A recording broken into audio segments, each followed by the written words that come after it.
Saudi अरब में सजा food culture festival, जिसमें पाकिस्तान समेत दीगर ममालिक के खानों के स्टॉल सजाए गए, जबकि कल्चरल डांस परफॉर्मेंस ने भी खूब समा बांधा, जिससे शुरका की बड़ी तादाद महसूस हुई। सऊदी दारुल हुकूमत रियाज के डिप्लोमेटिक क्वार्टर में वजारत सकाफत की जानिब से फूड कल्चर फेस्टिवल सजाया गया, जिसमें मुख्तलिफ सफारत खानों की जानिब से फूड स्टॉल सजाए गए, जबकि पाकिस्तानी फूड स्टॉल भी लोगों की तवज्जो का मरकज बने रहे, जिन पर लजीज खानों से शुरका ने खूब लुत्फ उठाया। जबकि ट्रक आर्ट ने भी पाकिस्तानी सकाफती रंगों को खूब उजागर किया। पाकिस्तानी सफीर अहमद फारूक ने स्टॉल्स का जायजा लिया और सऊदी वजारत सकाफत के इकदाम को सराहा। उन्होंने कहा कि इस तरह के इवेंट्स में पाकिस्तानी कल्चर फरोग पाता है। रंगारंग फूड कल्चर में डांस परफॉर्मेंस ने भी खूब समा बांधा और फनकारों ने स्टेज पर डांस करके सैकड़ों हाजरीन को महसूस किया। सऊदी वजारत सकाफत ने एक फूड फेस्टिवल का एहतमाम किया है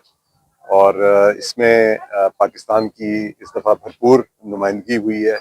हमारे 3 रेस्टोरेंट्स हैं जिनके स्टॉल्स हैं। इसलिए इस बात की खुशी है कि पाकिस्तान का जो मशहूर ट्रक आर्ट है, हमने उसकी यहाँ पे नुमाइंदगी की है और ट्रक आर्ट के जो मुख्तलिफ नमूने हैं वो भी पेश किए हैं। और इसके अलावा जो मेरे पीछे आप देख रहे होंगे, ये एक गाड़ी है जो हमारे सफारत खाने की गाड़ी है और इस पे ट्रक आर्टिस्ट ने लाइव यहाँ पे लोगों के लिए इसको पेंट किया है।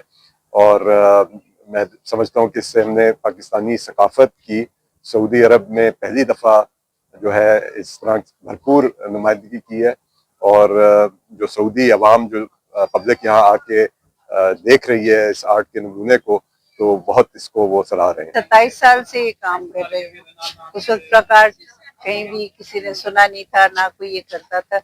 ट्रकों पे काम करते थे, लेकिन मैंने फिर इसको डेवलप किया और चीज़ों के ऊपर अपनी टीम के साथ। तो मैं कोई 15-20 यूरोपियन वेस्टर्न कंट्रीज में, Jordan, Lebanon, New Zealand, Australia, London, Santa फे, न्यू मैक्सिको, यूनेस्को ने मुझे अवार्ड दिया था 2008 में कि मैंने एक ग्राउंड लेवल से एक चीज़ को उठा के एक प्लेटफॉर्म दिया है। और एटलीस्ट 50 आइटम्स हैं जिसके ऊपर मैं पेंट करती हूँ और ये बहुत पॉपुलर है। ये मेरा फर्स्ट एक्सपीरियंस था इस सऊदीया का, जो बहुत ज़बरदस्त रहा है। अरशद अली गोरी, JK न्यूज़, सऊदी अरब।